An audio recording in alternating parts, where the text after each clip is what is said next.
నమస్తే RVS news కి స్వాగతం. యువత రక్తదానంపై అపోహలు వీడి రక్తదానం చేయాలని Red Cross chairman P Jaganmohan Rao సోమవారం పిలుపునిచ్చారు. చిన్నారులు హర్షిత వర్షితల ఆలోచనకు సలాం అని సంఘ సేవకులు సామాజిక కార్యకర్త Lions Club Srikakulam central marketing chairperson Urlam Shiva Teja Patnaik సోమవారం అన్నారు. నగరంలో ఒక మహిళకు స్త్రీలకు సంబంధించిన శస్త్రచికిత్స అవసరం రాగా రక్తం తక్కువ కారణంతో శస్త్రచికిత్స వాయిదా పడుతూ వచ్చిందని, అందుకు రక్త నమూనాలు అతి తక్కువగా దొరికే AB నెగిటివ్ కావడమేనన్నారు. ఈరోజు నగరానికి కొల్లా లక్ష్మణరావు ముందుకు వచ్చి రక్తాన్ని అందించి శస్త్రచికిత్సకు వెసులుబాటు కల్పించారని, ఆయన ఎప్పుడూ రక్తదానం చేయటానికైనా సిద్ధమనటం హర్షణీయమన్నారు.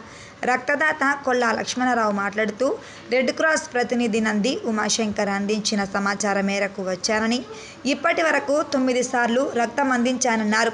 ఎవరికి అవసరం ఉన్నా AB నెగిటివ్ కొరకు నన్ను సంప్రదించవచ్చని, ప్రతి 3 నెలలకు రక్తదానం చేస్తానన్నారు. అనంతరం రక్తదాతకు రెడ్ క్రాస్ ప్రతినిధుల బృందం Lions Club Srikakulam central marketing chairperson Urlam Sivateja పట్నాయకులు ప్రశంసాపత్రంతో పాటు బంగారు పథకాన్ని అందించారు. ఈ కార్యక్రమంలో రక్తదాత కొల్లా లక్ష్మణరావు, రెడ్ క్రాస్ రక్తనిధి కేంద్రం manager Ayesha Begum, APRO Nandi Umashankar, B Jagadish పాల్గొన్నారు. శ్రీకాకుళం జిల్లా బాడీ బిల్డింగ్ అసోసియేషన్ కార్యదర్శి వి విజయ్ కుమార్ కుమార్తెలు హర్షిత వార్షితలు స్థానిక గొంటి వీధిలో నిరుపేదలకు అన్న వితరణ కార్యక్రమం చేపట్టారు. ఈ సందర్భంగా చిన్నారుల తండ్రి విజయ్ కుమార్ మాట్లాడుతూ, గత 4 సంవత్సరాలుగా ఫ్రీలాన్స్ జర్నలిస్ట్ ఉర్లం శివతేజ నగరంలో ముఖ్య కోడలితో పాటు నైట్ షెల్టర్లో చేస్తున్న సేవలు చూస్తున్నామని, ఇక్కడ నిస్సహాయ వృద్ధుల కోసం నిరంతరం ఎవరో ఒకరి సాయంతో నిరుపేదల ఆకలి తీరుస్తున్నారని, నేను గత 18 రోజుల నుండి నగరంలో ఉండే అభాగ్యులకు నా వంతు సహకారం అందిస్తున్నానన్నారు. ఈరోజు నా కుమార్తెలు కోరిక మేరకు ఇక్కడ ఉండే అభాగ్యులకు ఆహారాన్ని అందించారని, దాతలు ముందుకు వచ్చి వీరి ఆకలి తీర్చాలన్నారు. ఉర్లం శివతేజ మాట్లాడుతూ, లయన్స్ క్లబ్ శ్రీకాకుళం సెంట్రల్ అనాథులకు ఎప్పుడూ అండగా ఉంటుందని, వారి స్ఫూర్తితోనే నగరంలో అనేక ప్రదేశాలలో అన్న వితరణ కార్యక్రమాలు చేపడుతున్నామని, నేటి దాత బాడీ బిల్డర్ విజయ్కు చిన్నారుల ఆలోచనకు మరొకసారి కృతజ్ఞతలు తెలిపారు. ఈ కార్యక్రమంలో జిల్లా బాడీ బిల్డర్ వి విజయ్ కుమార్, చిన్నారులు, నైట్ షెల్టర్ బాధితులు పాల్గొన్నారు.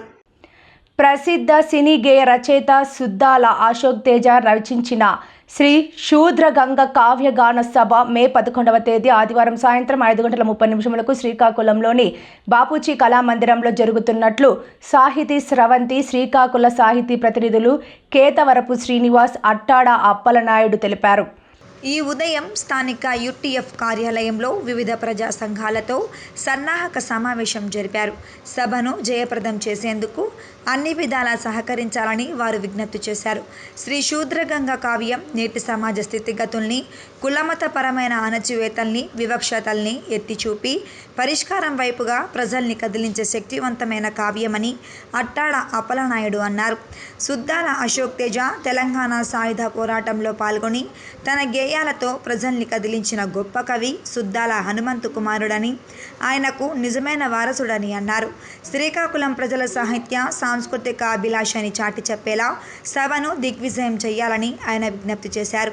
ఈ సన్నాహక సమావేశంలో వివిధ సంఘాల ప్రతినిధులు బమ్మిడి శ్రీరామ్మూర్తి, బడియా కామరాజు, దొంతం పార్వతీశం, కె నాగమణి, ఎం గోవర్ధన్ రావు, కె గణపతి, మిస్కా కృష్ణయ్య, డి గణేష్, ఎం ప్రభాకర్ రావు, జి శ్రీరామ్మూర్తి, పి సుధాకర్, తంగి ఎర్రమ్మ తదితరులు పాల్గొన్నారు. కావ్యగాన సభ విజయవంతం కావడానికి తమ వంతు సహకారం అందిస్తామని వారంతా హామీ ఇచ్చారు. శ్రీకాకుళం జిల్లా పోలాకి మండలం జోగంపేట గ్రామస్తురాలైన పాప ఫ్రాన్సిస్కు 2 పిల్లలు, భర్త లేరు, సొంత ఇల్లు మరియు రేషన్ కార్డు కూడా లేదు. రోజువారీ కూలికి ఒక విద్యా సంస్థలో పనిచేస్తూ పిల్లల్ని చదివించుకోగలుగుతున్నారు. ఇప్పుడు ఉంటున్న ఇల్లు ఒక పెద్దాయన వీళ్ళు జీవించడానికి ఏర్పాటు చేశారు. ఆర్థికంగా మరియు ఆరోగ్యపరంగా చాలా ఇబ్బంది పడుతున్నారని సిక్కోలు స్వచ్ఛంద సేవా సమితి దృష్టికి చుట్టుప్రక్కల గ్రామాల పెద్దల ద్వారా తెలియడంతో వెంటనే స్పందించి ఈరోజు మన సిక్కోలు స్వచ్ఛంద సేవా సమితి తరపున 2 నెలలకు సరిపడా నిత్యావసర సరుకులు అందజేయటమైనది.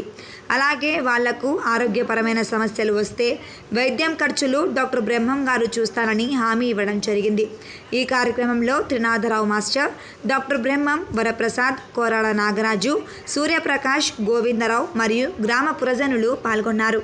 కొలువులకు సరైన వేదిక కాకినాడ ఆదిత్య మహిళా డిగ్రీ కళాశాల అని డైరెక్టర్ బిఎస్ చక్రవర్తి, ప్రిన్సిపాల్ కె శివశంకర్ తెలిపారు. ఈ సందర్భంగా మాట్లాడుతూ డిగ్రీ పట్టా అందుకోకముందే ఇప్పటి వరకు 500కు పై